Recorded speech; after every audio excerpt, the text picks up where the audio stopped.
உண்மையிலே விஜய்க்கு இருக்கிற crowd ஸ்டாலின் அவர்களுக்கு கிடையாது, எடப்பாடி பழனிசாமி கிடையாது, சீமானும் கிடையாது. இன்னொரு கரூர் இன்சிடென்ட் நடக்காம போயிடுச்சு. அரசியல் படுத்தினால ஒரு ஹீரோ வரும்போது, ஒரு நடிகை வரும்போது கூட்டம் வரதான் செய்யும்.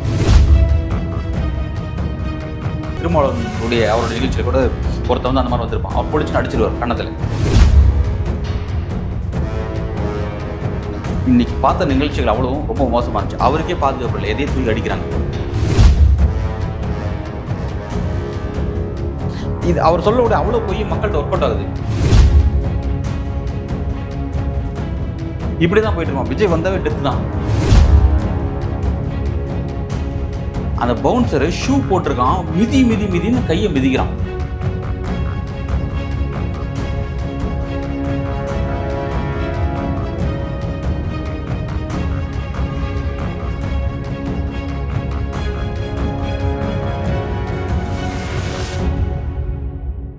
தமிழக தேர்தல் அரசியல் களத்தின் ஒவ்வொரு நகர்வுகளையும் தொடர்ச்சியாக விவாதித்து வரக்கூடிய நமது நியூஸ் ஃபோக்கஸ் தமிழ் சேனலை சப்ஸ்கிரைப் செய்து இணைந்திருங்கள்.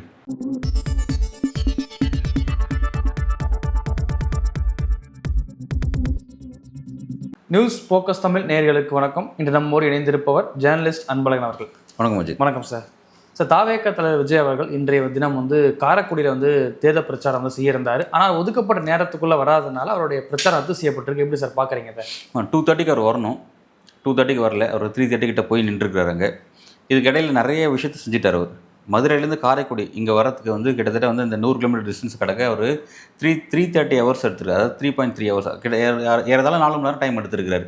விஷயங்கள் அப்படியே டிட்டோ எதை ஞாபகப்படுத்துனா கரூர் தான் ஞாபகப்படுது. கரூரில் அவர் அனுமதிக்கப்பட்ட அவர் பர்மிஷன் நாமக்கல்ல பேச பர்மிஷன் கொடுக்குற டைமில் தான் அவர் இங்கேருந்தே கிளம்புறாரு. சென்னையிலேருந்து 8:30 மணிக்கு கிளம்புறாரு. அப்புறம் மதியம் 12 மணிக்கு பேச வேண்டிய இடத்துல, கரூரில் பேச வேண்டிய இடத்துல அந்த டைமில் வந்து நாமக்கல்லே பேசுகிறாரு. ஸோ அதே விஷயத்தான் இங்கே செய்கிறாரு. இப்போ இதில் என்னென்னா, இன்றைய தினம் டோட்டலாக நடந்த விஷயங்கள் எல்லாத்தையும் பார்க்கும்பொழுது இன்னொரு கரூர் இன்சிடென்ட் நடக்காமல் போயிடுச்சு. அதிர்ஷ்டமாக நடக்கலன்னு நம்ம பார்க்குறோம். இந்த படத்தில் ஃபைட்ஸ்லாம் பார்த்துருப்போம். லாரி போயிட்டுருக்கோம், கண்டெய்னர் போயிட்டுருக்கோம். அதுக்கு அடியில் 2 வீலரில் இந்த ஹீரோசம் பண்ணுறதுக்காக ஹீரோ அப்படி அடியில் வருவார். அந்த மாதிரியான இன்சிடென்ட்டு அடியில் வரல, கிராஸில் சைடில் வராங்க. சைடில் கீழே விழுந்து அடி, சரியான அடி. நேற்றைய தினமே கூட முந்தானத்தின்னு நினைக்கிறேன் ஒரு 5 விபத்து நடந்துருச்சு. இன்றைக்கி பார்த்தீங்கன்னா ரொம்ப மோசமாக இருக்குது. நம்பர்ஸ் தெரியல, இனிமேல் தான் வரும்னு நினைக்கிறேன் செய்திகள். அவ்வளோ விஷயங்கள் நடந்திருக்கு. இது என்னென்னா விஜய்கிட்ட பார்க்க வேண்டியது இருக்குன்னா, அவர் வழக்கம் போல் அதே ஸ்டைலில் இந்த கரூரில் நடந்த அந்த பிரச்சனையை திரும்ப அது ஒரு ஸ்டைலாகவே மெயின்டைன் பண்ணுறாரு. பிரச்சாரம் செய்கிறது தான் ஃபீல்டுக்கு வராரு. அதை விட்டுட்டு சைக்கிள் ஓட்டுறது, பிறகு அங்கே ஏதோ வித்தியாசமாக அந்த இடங்களில் இது பண்ணுறது அப்படிங்கிற மாதிரி நான் ஒரு தேவையில்லாத ஆட்டிடியூட் விட்டுக்கு டைமிங்க்கு அந்த இடத்துக்கு போகணும், மக்களை அட்ரஸ் பண்ணணும் அப்படின்னும் அதுதான் ஒரு ஃபஸ்ட்டு ப்ரியாரிட்டி இருக்கணும். இவர் வழக்கம் போல் என்ன திரும்ப சொல்லுவார், வழக்கம் போல் திமுக அரசு காவல்துறை மூலமாக எங்களுக்கு இடைஞ்சொரு ஏற்படுத்தியிருக்காங்க, வழக்கம் போல் சொல்கிறது தான். இப்போ அதை தான் செய்வாங்க. இன்றைக்கி நேற்றுக்கு தான் நாமினேஷனுடைய கடைசி நாள். நாமினேஷன் பரிசீலனை முடிஞ்சு கடைசி நாள். எலெக்ஷன் கமிஷன் அறிவிச்சிருக்கிறதுல கிட்டத்தட்ட 7500 கேண்டிடேட் இருந்தாங்க. இப்போ ஸ்க்ரூட்டனைஸ் கொடுத்ததுக்கப்புறம் 4050 கேண்டிடேட்ஸ் இருக்காங்க. ஆவரேஜை கனெக்ட் பண்ணால் கூட தொகுதிக்கு 17 கேண்டிடேட்ஸ் இருக்காங்க. சரியா? சரி, இதில் சுயேட்சையெல்லாம் விட்டுருங்களேன். ஒரு நீங்கள் இதாக அதிகபட்சமாக கரூர் தொகுதியில் தான் 77 கேண்டிடேட்ஸ். அதே மாதிரி அம்பாசமுத்தில் 5 கேண்டிடேட்ஸ். நான் ஓவராலாக சொல்கிறேன். ஓவராலாக கணக்கு பண்ண ஒரு 17 கேண்டிடேட்ஸ் வச்சுக்கோங்களேன். அதில் 10 சுயேட்சை விட்டுருங்க. 7 கேண்டிடேட்ஸ், 7மே பொலிட்டிக்கல் பார்ட்டிஸ். 7 பேருமே ஒரு தொகுதியில் பிரச்சாரம் பண்ணுறதுக்கு டைம் கொடுக்கணுங்களே. ஒருத்தருக்கு மட்டுமே, விஜய்க்கு மட்டுமே ஒருத்தருக்கு அவருக்கு மட்டும் ஒரு டைம் கொடுக்க முடியுமா? இப்போ நாங்கள் இவங்க கேட்குற எங்களுக்கு மட்டும் அந்த பிரச்சனை அப்படின்னு அவங்க சொல்லுவாங்க. உங்களுக்கு மட்டும் தாங்க விசித்திரமான அந்த விஷயம் நடக்குது. இவர் வராரு, அந்த வண்டியில் வராரு, ஒரு மர்ம பொருளை தூக்கி அடிக்கிறாங்க. அது என்னென்னே தெரியல. அது தலைமையில் பட்டு ஜஸ்ட் மிஸ் ஆகுது. வித்தியாசமாக இருக்குது அவரோட நிகழ்ச்சிகள் அவ்வளவும். எப்போ தான் அவர் தன்னோட தொண்டர்களையும் தன்னோட ரசிகர்களையும் யாரோ ஒன்று அவர் எப்படி வேணால் சொல்லலாம், அவங்கள எப்போ அரசியல்படுத்த போகிறார். ஸோ இது எவ்வளோ இது அப்படியே கொண்டு போக போகிறார். ஸோ இது ஒரு டேஞ்சரான இடத்துக்கு விஜய் கொண்டு போய்ட்டு இந்த அரசியலை. இன்றைக்கு ஒரு வீடியோ வந்துச்சு. அங்கே தொண்டர்கள் என்ன பண்ணுறாங்க, அவரோட கேரவன், அவர் வர அந்த பரப்புரை வாகனம் இருக்குல்ல, அதை பிடிக்கிறாங்க, அதை கையை பிடிக்கிறாங்க. அந்த பவுன்சரு ஷூ போட்டிருக்கான், மிதின்னு கையை மிதிக்கிறான். அந்த பிடிச்சிருக்க அந்த கிரில் கம்பியை பிடிக்கிறான், மிதிக்கிறான். மிதிக்கிறது தெரியக்கூடாதுன்றதுக்காக கையில் ஒரு சூட்கேஸ் வச்சு மறைக்கிறான். பிளாக் கலர் சூட்கேஸ் வச்சு மதிக்கூட அது மறைக்கிறான். இதெல்லாம் என்ன ஆட்டிடியூடு? தூக்கி அப்படியே வெளியே போடுறாங்க. மதுரையில் பார்த்தா வழக்கு ஒன்று வந்துச்சு. அதேமாதிரி பாண்டிச்சேரியில் அதே மாதிரி வரக்கூடிய ஒரு டவுசர் போட்டு வரக்கூடிய ஒரு ரசிகை வெறியில் வரான். அவனை தூக்கி அப்படியே அப்புறப்படுத்துறீங்க. நீங்கள் தூக்கி போகிறதுங்கிறது அவனை சாஃப்டாக டீல் பண்ணல. என்ன சொல்ல, ஒரு ஒரு ஒரு ஒரு கொடூரமான ட்ரீட் பண்ணுறீங்க, அவனை வந்து ஒரு வித்தியாசமான ஒரு அரகண்டாக நீ அவனை ட்ரீட் பண்ணுறீங்க. ஸோ அப்போ இப்படி இருக்கும் பொழுது அவனுடைய சேஃப்டிக்கு இங்கே என்ன விஷயம் இருக்குது? சரி, அவன் சேஃப்டிக்கு நீங்கள் ஓகே உங்களால் பண்ண முடியாது சொல்கிறீங்க. எப்போ அவங்கள நீங்கள் அரசியல்படுத்துவீங்க? அதுதான் இப்போ கேள்வி. அரசியல் படுத்தினாலும் ஒரு ஹீரோ வரும்போது, ஒரு நடிகை வரும்போது கூட்டம் வரதான் செய்யும். இல்லைங்க, நான் திரும்ப திரும்ப இதை தான் சொல்கிறேங்க. நம்ம எல்லாருமே இந்த ஜென்ரேஷனில் உட்காந்துட்டு இருக்கோம். இதுக்கு முன்பு நமக்கு ஒரு 15 வருஷத்துக்கு பேக்கில் போய் பார்த்தா, 15-20 வருஷம் பேக்கில் போய் பார்த்தா விஜயகாந்தோட அரசியல் நம்ம பார்த்துருப்போம். விஜயகாந்தோட அரசியல் கட்டாயம் இது நம்மள குழந்தையில இருந்திருப்போம். அதுக்கு முன்பு நம்ம அப்பாவுக்கு எட்டனச்சு எம்ஜிஆரோட அரசியல் பார்த்துருப்பாங்க. நம்ம வீட்டில் நம்ம பேரண்ட்ஸ் கட்டாயமாக பார்த்துருப்பாங்க. அங்கெல்லாம் ஏங்க இந்த பிரச்சனை நடக்கல? ஏன் இப்போ மட்டும் விசித்திரமாக வந்து ஒரு அரசியல் நிகழ்ச்சியில் மரணம் நடக்கிறதா இவரோட நிகழ்ச்சி தான் நடக்குது? நான் என்ன சொல்ல வரேன்னா, கரூர் இன்சிடென்ட் ஒவ்வொரு முறையும் நடக்க காத்திருக்கு, ஆனால் ஜஸ்ட் மிஸ் ஆகிடுது. அது ஒவ்வொரு கூட்டத்தை அதை மென்ஷன் பண்ணி விஜய் அவர்கள் பேசுறாரு. தேவையில்லாமல் எங்கள் மேலே பழி போடுறாங்க. இப்போ நடந்த கடலூர் கூட்டத்தில் கூட, திருநெல்வேலி கூட்டத்தில் கூட மென்ஷன் பண்ணி பேசியிருக்காரு. தொடர்ச்சி எங்கள் மேலே வந்து பழியை போடுறாங்க அப்படின்னு. அது ஒவ்வொரு மாற்றி தானே முயற்சி பண்ணுறாங்க. அவங்க மாற்றிக்க முயற்சி பண்ணல. அவங்க என்ன பண்ணுறாங்க தெரியல, பர்பஸாகவே ஒரு விஷயத்தை செய்கிறாங்க. என்னென்னா, இப்போ வந்து ஒன்றும் இல்லை, ஃபஸ்ட்டு அவரோட பொலிட்டிக்கல் ஈவெண்ட் இந்த பரப்புரை எங்கே நடந்துச்சுன்னா குளத்தூர் தொகுதியில் நடந்துச்சு. இப்போ பெரம்பூரில் வேட்புமனு தாக்கல் பண்ணிட்டு அங்கேருந்து பிரச்சனை ஆரம்பிக்கிறார்.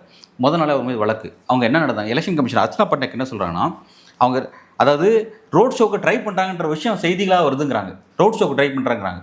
எல்லாரும் மாதிரி நீங்கள் ஒரு தொகுதியில் பிரச்சாரம் செய்வதற்கு அனுமதிக்கப்பட்ட சில இடங்கள் இருக்கும். அங்கே பர்மிஷன் வாங்கிட்டு ஒரு தெருமுனை கூட்டம் மாதிரி அந்த ஏரியாவில் ஒரு தெருமுனை இருக்கும். அந்த காரில் நின்று ஒரு கூட்டத்தை போடலாம், மக்களை அட்ரஸ் பண்ணிட்டு கிளம்பலாம். அப்படி தான் இருக்கும். இவங்க வெயிட் பண்ணி 5000 பேர் கூடவே வரும்போதே ஒரு க்ரௌடு, மாஸ் க்ரௌடை காட்டுறாரு. உண்மையிலே விஜய்க்கு இருக்கிற க்ரௌடு ஸ்டாலின் அவர்களுக்கு கிடையாது, எடப்பாடி பழனிசாமி கிடையாது, சீமானு கிடையாது, வேறு யாருமே கிடையாது. அந்த அளவுக்கு க்ரௌடு இயல்பாக கூடுது, காசு இல்லாமல் கூடுது. அதை ஒத்துக்கணும் நம்ம எல்லாருமே, அதில் மாற்றுக்கிறது இல்லை. ஆனால் அதை வச்சு நீங்கள் என்ன பண்ணுறீங்க? அந்த க்ரௌட் வச்சு நீங்கள் என்ன மெசேஜ் சொல்ல வரீங்க? அந்த க்ரௌட் வச்சு என்ன அரசியல் செய்கிறீங்க? அதை தான் பேச வேண்டியதாக இருக்குது. உங்களுக்கு வரக்கூடிய க்ரௌடுக்கு அவனுடைய லைஃபுக்கு நீங்கள் இன்சூர் பண்ண மாட்டேங்கிறீங்களே, இது எப்போ இன்சூர் பண்ணுவீங்க? ஒவ்வொரு முறையும் இன்சூர் பண்ண சொல்லி அது உங்களால் முடியாது. அது எப்படி செய்ய முடியும் அப்படின்னா, அரசியல் பயிற்சி வகுப்புகள் எடுக்கிறது. இப்போ எல்லா இடத்துலையும் இப்போ நீங்கள் வரீங்கன்னா அந்த இடத்துக்கு முன்கூட்டியே இந்த நிர்வாகிகளை நியமிச்சு அந்த எப்படி அந்த விஷயத்தை நடத்தணும், அவங்களை நீங்கள் எப்போ தான் அரசியல் படுத்துவீங்க? அது ஒரு ப்ரொசீஜருங்க. அதை தான் வந்து இப்போ வந்து மூத்த பத்திரிகையாளர் ஐயநாதன் முதற்கொண்ட சில முக்கியமான நபர்லாம் ஆரம்பத்தில் வந்து விஜயனுடைய அந்த தாவரைக்கவுடைய அந்த பயிற்சி பாசறை பட்டறைக்கெல்லாம் போயிட்டு வகுப்புகள் எடுத்துட்டு இருந்தாங்க. ஒரு ப்ராசஸ், அரசியல்லாம் எப்படி அப்படின்னு ஒரு ப்ராசஸ்லாம் எடுத்துருந்தாங்க. அதெல்லாம் போயிட்டு இருந்துச்சு. ஒரு கட்டத்தில் அவங்களாம் வெளியே வந்துட்டாங்க. சரியா? நீங்கள் இந்த மாதிரியான நபர்களை ஒரு பயிற்சி பாசறையை வச்சு அவங்கள வகுப்படுத்தி அவங்கள வந்து நீங்கள் கிளியராக கொண்டு வராமல் உங்களால் செய்ய முடியாது. நேற்று தினம் பார்த்தீங்கன்னா திருமாவளவனுடைய அவரோட நிகழ்ச்சியில் கூட ஒருத்தர் வந்து அந்த மாதிரி வந்திருப்பான். அவர் பொலிச்சுன்னு அடிச்சிருவார், கன்னத்தில் இரிட்டேட் ஆயிடுவார், அடிச்சுட்டு அதை அவர் டீல் பண்ணுவார், அந்த நபரை டீல் பண்ணுவார். என்ன சொல்ல வரேன்னா, திருமாவளவன் வந்து அமைப்பாய் திறவோம், எப்படி அமைப்பாய் திரள்றது, அமைப்பாக திறனா எப்படி நம்ம திரண்டு என்ன பண்ணணும், எப்படி நம்ம வந்து உதிரிகளாக இருந்தால் என்ன பிரச்சனை நடக்கும்னு சொல்லிட்டு ஒவ்வொரு காலகட்டத்தில் அவர் பல வகுப்புகள் எடுத்திருக்கிறாரு. அது கிரவுண்டில் நிறைய ஒர்க் அதை செஞ்சிருக்கிறாரு, புத்தகம் வெளியிட்டிருக்காரு, ஒரு இன்ட்ரோச்சில் ஒர்க் பண்ணியிருக்கிறாரு அவர். சரியா? நீங்கள் இன்டர்வியூஸில் ஒர்க் பண்ணல, உங்களுக்கு அந்த எக்ஸ்பீரியன்ஸ் இல்லை. இன்டர்வியூஸை கூட அசைன் பண்ணுங்க, இன்டர்வியூஸ் வந்து ஜாப் எடுத்து அவங்கள வச்சு இந்த விஷயத்தில் நீங்கள் ரெடி பண்ணுங்கள். இதெல்லாம் எப்போ செய்ய போகிறீங்க நீங்கள்? இது எந்த இடத்துக்கு இந்த அரசியல் கொண்டு போய் நிற்கிறீங்க? திரும்ப நான் சொல்கிறேன், ஒரு கரூர் இன்சிடென்ட் நடக்க காத்திருக்கு. அது எப்போ விஜய் சரி பண்ண போகிறாரு, அது எப்போ வந்து கோர்ஸ் கரெக்ஷன் பண்ண போகிறாருங்கிறது சுத்தமாக தெரியல. ஸோ வந்து இது ஒரு பின்னிலை ரொம்ப மோசமாக இருக்க போது. இன்றைக்கி பார்த்த நிகழ்ச்சிகள் அவ்வளவும் ரொம்ப மோசமாக இருந்துச்சு. அவருக்கே பாதுகாப்பு இல்லை, எதையும் தூக்கி அடிக்கிறாங்க. சைக்கிளில் ஓட்டும்போது சைக்கிளுக்கு அவ்வளோ நிம்மதியாக ஓட்ட கூட முடியல. அந்த விழுத்துறாரு, அதில் விழுகிறார், கழுத்தில் அடி விழுந்துருக்குன்னு நினைக்கிறேன். டக்குன்னு அந்த பவுன்சர் பிடிக்கிறான், கழுத்தில் பிடிச்சான்னு நினைக்கிறேன். அவருக்கும் பிரச்சனை. நான் என்ன கேட்குறேன்னா, விஜய்க்கு பலமே மிகப்பெரிய பலவீனமாக இருக்குது. அவரோட பலங்கிறது இவ்வளோ பெரிய ரசிகர் கூட்டம். பணத்தை கொடுக்காம ஏன் எதுக்குன்னு தெரியாமல் இவ்வளோ பெரிய கூட்டம் கூட தான் அவரோட பலம். இதுக்கு தான் அவர் அரசியலுக்கு வராரு, இதை நம்பி தான் அரசியலுக்கு வராரு, மாற்றுக்கிறது இல்லை. ஆனால் இதுவே அவருக்கு ஒரு பெரிய பலவீனமாக மாறுது. அவரால் எங்கேயுமே நகர முடியாத அளவுக்கு மாறுது. இந்த பலவீனம் என்னென்னா, தனக்கு அவருக்கு கூட ஒரு பலவீனம் இருக்குது. அதை பலவீனம் என்ன தெரியுமா? நாம் இந்த கூட்டத்தை குறைஞ்சிச்சுன்னா, இதை நம்ம அரசியல் படுத்துட்டுனா என்னைக்கு நம்மளை விட்டு விலகி போயிட்டாங்கன்னா அப்படின்ற ஒரு பயம் ஒரு கச்சம் இருக்குது. அதனால தான் அரசியல் படுத்துறதுக்கு ஒரு தயக்கத்தை மெயின்டைன் பண்ணிட்டு இருக்காரு. அந்த தயக்கம் தான் இன்றைக்கி நடந்த அவ்வளோ பிரச்சனைக்கு காரணம். நம்ம ஏற்கனவே ஃபர்ஸ்ட் நாள் பிரச்சாரத்தில் அவர் மீது வழக்கு பதிவு செய்யப்பட்டு சரி வந்து இன்னொரு கரூர் இன்சிடென்ட் நடக்க காத்துருந்துச்சுன்னு ஆதவர்ஜினா சொன்னார், பர்பஸாக சேரன்னு சொல்லி சொன்னார். ஸோ அப்போ என்னன்னா, அப்போ இன்னொரு கரூர் இன்சிடென்ட் நடந்துடக்கூடாதுன்னு சொல்லிட்டு நான் வீட்டிலே உணங்க போகிறேன் அப்படின்னு சொல்லி விஜய் அந்த ஸ்டாண்ட் எடுத்தார். அப்படி தான் இருந்துச்சு. அதுக்கடுத்து 2-3 நாள் வரல. அதுக்கப்புறம் திருச்சியில் வந்து நாமினேஷன் தாக்கல் பண்ண வராரு. அதுக்கப்புறம் மறுபடியும் பிரச்சாரத்தை ஆரம்பிக்கிறார். ஓகேவா?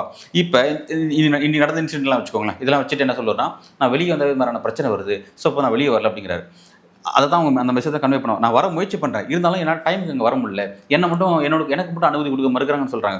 அப்படி கிடையாது, நீங்கள் மட்டும் தான் விசித்திரமாக அந்த அரசியலை செஞ்சுட்டு இருக்கீங்க அப்படிங்கிறத அவங்கள்ட்ட திரும்ப சொல்லக்கூடிய விஷயமா இருக்குது. இது அவர் சொல்லக்கூடிய அவ்வளோ போய் மக்கள்கிட்ட ஒர்க் அவுட் ஆகுது. விஜய் வந்தானா கூட்டம் வந்துருதுங்க, அவர் எப்படி வெளியே வரும் அப்படின்னு சொல்கிறாங்க. கூட்டத்தை இவங்க பர்பஸாகவே அசைன் பண்ணுறதுங்கிறது ஒரு வாடிக்கையாக வச்சுருக்காங்க இவங்க. நம்ம பலரும் தெரிஞ்ச விஷயங்க. ஆளுநர் மாளிகைக்கு போனார். ஆளுநர் மாளிகையில் அண்ணா யூனிவர்சிட்டியோட அந்த பெண் பாலியல் விஷயத்துக்கு வந்து போயிட்டு கம்ப்ளைண்ட் கொடுக்க போனார். அப்போ கூட்டம் வரலையே. இப்போ இது பெரியார் திடலில் வந்து பெரியாருக்கு வந்து மாலை போட்டு ஒரு வணங்க வந்தார். அந்த இடத்துல கூட்டம் வரலையே. அதே மாதிரி திருச்சாவோட ஃபங்க்ஷன் போனார். அப்போ கூட்டம் வரலையே. டெல்லியில் சிபிஐ விசாரணைக்கு போனார். அப்போ எதுவும் கூட்டம் வரலையே. டெல்லி வரையும் யாரும் கூட்டம் கிளம்பி போகலையே. அதே மாதிரி வந்து இவர் பனையூரில் இருக்கிறாரு. பனையூரில் இருந்து மகாபலிபுரத்துலாம் அவர் அவ்வளோ பொலிட்டிக்கல் மீட்டிங் வைப்பார். பொலிட்டிக்கல் மீட்டிங் வேறு எங்கேயும் வைக்க மாட்டார். ஊருக்கு ஒதுக்குப்புறமா அதை போய் வைப்பார். சரி, ஓகே. அவர் வைக்க போகும்போது அவர் அங்கேருந்து பனையூர்லேருந்து அவர் அங்கே மகாபலிபுரம் போகிறாரு. அந்த ஹோட்டலுக்கு போகிறார்ல, ஹோட்டல் போகிறவர் அங்கே எந்த பிரச்சனை நடக்கவே மாட்டேங்குது. கரெக்டாக அங்கே போயிடறாரு. கூட்டம் நிகழ்ச்சி முடிச்சுட்டு வீட்டுக்கு வந்துடுறாரு. எப்படிங்க அந்த கூட்டம் வருது எனக்கு புரியல.